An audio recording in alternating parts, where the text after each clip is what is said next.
Coming up, Congressman Michael Huffington, Arianna Huffington will talk about the Senate race in California. He's running as a Republican nominee against Dianne Feinstein. Back in a moment. Later, Philippe Kahn of Borden International. Stay with us.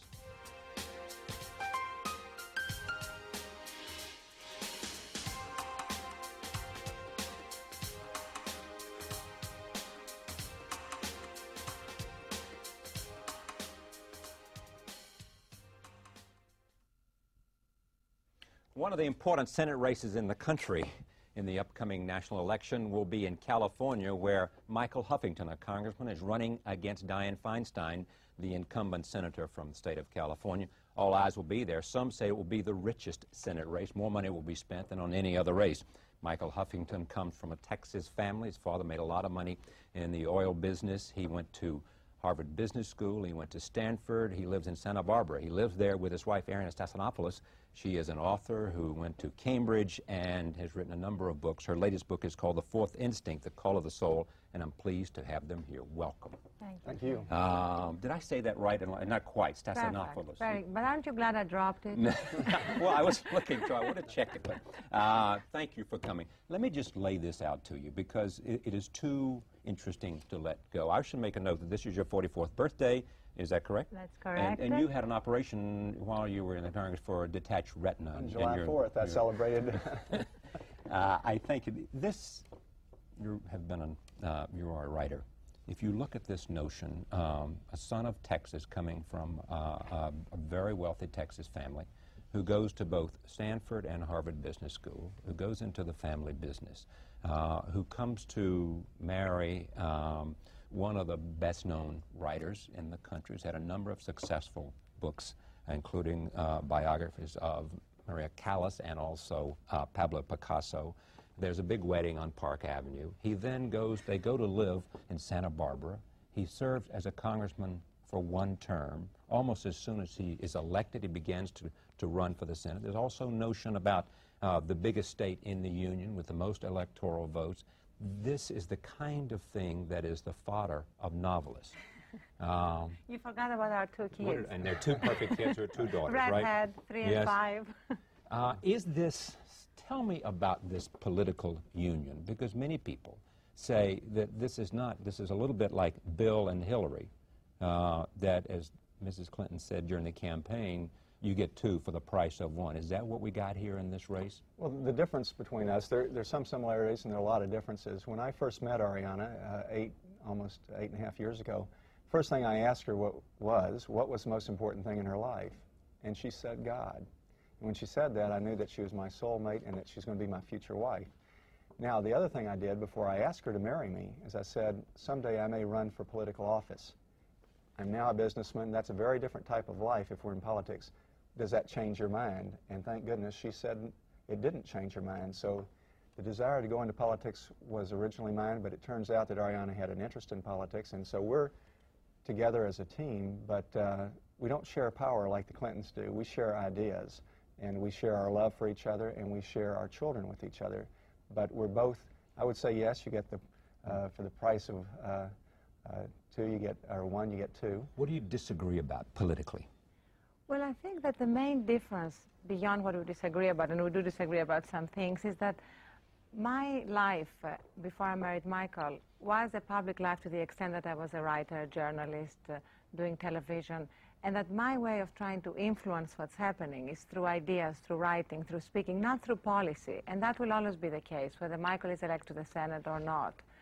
So when we disagree about specific things, like policy things, it's not really an issue, because I'm not involved in the policy part of his life. You're not involved in the policy part of his life? No. You don't talk about issues? Oh, yeah. You're not connected? Absolutely. There's no some sense of debate about what we believe here? But it's about the overarching theme. Like if you take this campaign, the connection between my book and the campaign and our ideas comes when we talk about volunteer private sector initiatives replacing the welfare state.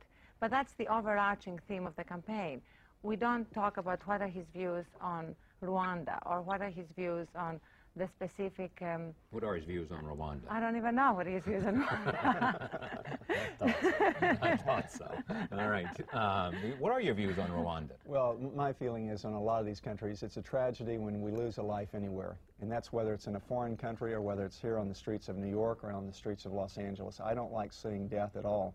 But we as a country cannot get involved in every single foreign country, and we can't certainly intervene everywhere. We just don't have the capacity. Should we or intervene in capability. Haiti? I don't believe so, for a lot of reasons. One, we did it once before, and we were there for a long, long time. Do I like seeing what's going on in Haiti? Absolutely not. Would I like to see the dictatorship overthrown? You bet I would. Should we do anything to encourage the overthrow of that I dictatorship? think sure, and absolutely. what can we do? But let me go back to another country, go ahead. Bosnia, which I think has a lot of importance also. Why didn't we lift the arms embargo so that those people can fight for themselves? It's idiotic that we haven't at least done that step. I don't think we ought to invade, but I do think we ought to let people fight for themselves. So you'd have lifted the arms embargo, and even if, as the administration argues, that it would be a violation of the international agreements that they've given. I know Senator Dole, who was on the broadcast last night, in fact, is in favor of lifting the embargo. So notwithstanding what the administration says about our relationship with other countries who also are have also supported the embargo, you'd lift it unilaterally. I would, absolutely. All right. Back to Haiti, though. Do you favor in maintaining the sanctions and increasing the sanctions? Well, the only problem with that is you end up hurting a lot of the people there. In a dictatorship, they can always feed themselves at the expense of the people. So I wouldn't do that. No. What do you think this? There are a lot of people who look at this race, as you know, and say, "My goodness, this is going to be the costliest Senate race in the history." Dianne Feinstein is married to a very wealthy businessman, and I know not about her own resources apart from that. She has been there for 2 years. This may very well be the richest Senate race in the history. Any reservations about having to spend so much of your own money on a Senate race? Well, let me go back and say why I'm even in the race in the first place. I moved originally to California when I was at Stanford University. I remember that as being a state where anything could happen. Every young man and woman had a destiny, had an opportunity to be something and be successful. I came back there in the early 90s, and what did I find? A state in depression. A state not only in economic depression, but in mental depression. People were concerned about the future. I'm willing to make an investment. I worked for 20 years in business and earned a lot of money. Now, I could spend that money on airplanes and yachts and houses, or I could spend a lot of that money on getting elected. You can't buy a vote, though. You can only get a message out. The voters are insulted whenever you say their votes are for sale. But my feeling is the following. If I don't do it, who's going to do it? And I've seen what the career politicians have done for 30 years, and it is an unmitigated disaster. So I think some of us who are very fortunate, who have lived the American dream, who've been successful, have to give something back. The argument against that has to do with, are we going to end up in the Senate? I mean, there are a significant number of millionaires in the Senate today. Is the Senate not going to be, in any sense, representative of America? Are there too many people with huge private fortunes who are able to run for public office? I mean, that is the consideration that concerns some people, those who are calling for campaign reform in other areas. Well, I grew up with no money. My dad earned $2,000 a year when I was growing up, and I think I was in public school all the way through about middle of my 14th year. I took the bus downtown. I mean, I know what middle-class background is like because I lived it. So I'm a middle-class kid who happens to have a lot of money right now, and that's the difference. And what I want is every other middle-class kid in America to have the same opportunity I had. And whether you have money or not. The same opportunity to do what? To be successful. I earned my first million on my own. I mean, people forget that. I actually made an investment in an investment bank. 3 of us started it, and when I sold my interest, that was my money. And then I invested in my family firm. But the point is this.